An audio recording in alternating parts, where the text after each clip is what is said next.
Let's get into more of these top headlines here, including and especially new details released in this media call that the FBI held today with reporters as they conduct their investigation into the assassination attempt against former President Donald Trump's life there in Butler, Pennsylvania.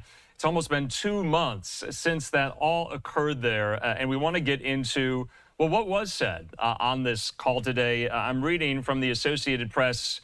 Their lead article today in the first paragraph says this: the gunman in the assassination attempt of former President Donald Trump searched online for events of both Trump and President Joe Biden, repeatedly looked up information about explosives, and saw the Pennsylvania campaign rally where he opened fire last month as a quote-unquote target of opportunity, according to senior FBI officials. Well, let's bring into the conversation right now the reporter who wrote this story, who is on the call today, and that, of course, is Eric Tucker with the Associated Press, and he joins me.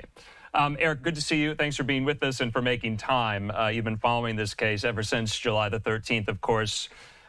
If you could provide our viewers with any information that was gleaned today, the highlights, or did it still leave you wanting more answers from these FBI officials?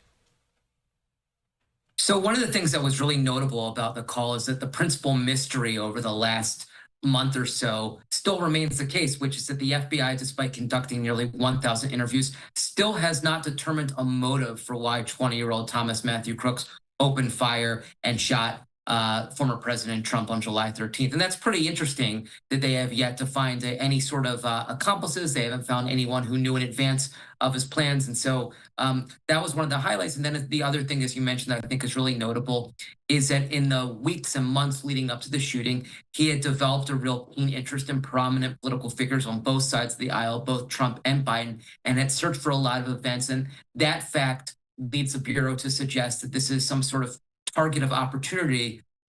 So the idea here is not that Trump was targeted per se because he's Donald Trump, but that in fact was looking for some sort of opportunity to carry out some sort of act of violence. Yeah, the FBI also released these 4 photos here. I'm going to put them up on the screen for our viewers. And if you could, Eric, describe what we're seeing. This is a photo of the weapon that was released by the FBI, a photo of the backpack Crooks used that was released by the FBI as well here, and the trunk of Crooks's car as well. So what else are we seeing in these photos, Eric?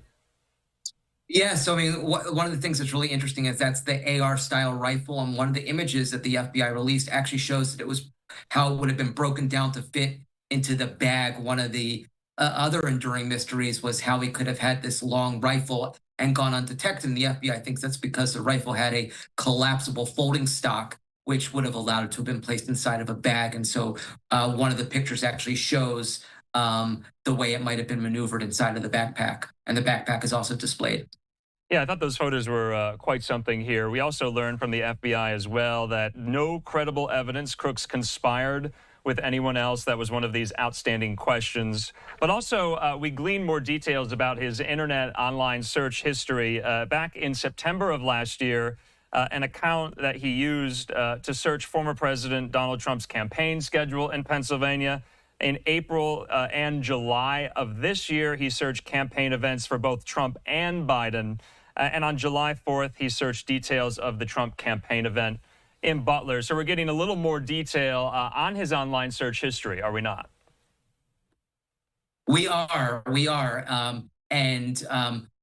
We're seeing in the weeks leading up to it that he's developing a real special interest, particularly in the Butler event. And so on July 6th, he registers, and that's actually an important date because that's the date where he does an internet search of how far away was Oswald from Kennedy, which of course is a reference to the assassination of John F. Kennedy in 1963. And then his internet searches become a little bit more specific in the days leading up to it, where he's looking up the weather in Butler for that day. He wants to know what the stage is going to look like, what the grounds are going to look like. And on that day, separate and apart from the internet searches, he actually flew a drone in the hours before the attack in what is believed to be some sort of act of surveillance to scope out what the site was going to look like. All right, Eric Tucker, we're going to have to leave it at that. Can't thank you enough for your time, for your reporting. We'll definitely be speaking soon. Talk soon.